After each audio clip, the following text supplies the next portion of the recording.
zinc, nawala po yan sa synthetic fertilizer. In PK, kung meron sa synthetic, nitrogen, phosphorus, potassium, meron na dito. Ang bonus dito, yung calcium, boron, at zinc, kumakapal yung dahon ng palay. Kaya po yung atangya, kapag manipis yung dahon at malambot, pag pinasukan ng atangya, mabilis niya isasara. Pero pag ang dahon mo matibay, kasi may calcium, may boron at zinc, yung atangya hindi niya kayang tupiin. Kasi nakapasok. Hindi niya kayang pinsalain. Pag wala po siyang pagkain, aalis po yan, lilipat ng ibang area. Now, ngayon, yung palayan natin, binos mo ng maraming nutrients, yung mga insekto, hindi nila yung environment. Kaya aalis sila, bilisanin nila.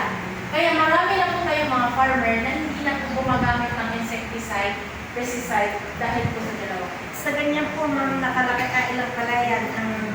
Yung 1 liter natin, ma'am, kasi yung mga sprayer natin, salamat po sa tanong, yung mga sprayer natin ngayon, high-tech na din, maliliit na rin yung buga. Okay, di ba? Lumiliit na din. So kapag ganun yung sprayer mo, ito po maaabot po ng 3 spray sa isang hektarya. 3 beses 3 season sa isang hektarya. Okay? Ngayon po, ma'am, yun ang pinakamagandang tanong, magkano naman yan? Okay, may 2,200 pesos lang dito.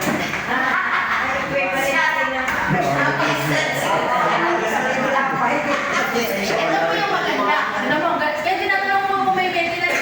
Sa 2,200 pesos, hindi ka na mag-aatakya, hindi ka na mag-borel, less na yung pataba mo. Since 2,000 siya, 3 beses mo gagawin, tipid ka pa din. Pwede ko sasabog ng pataba ng isang pot saka isang kabato.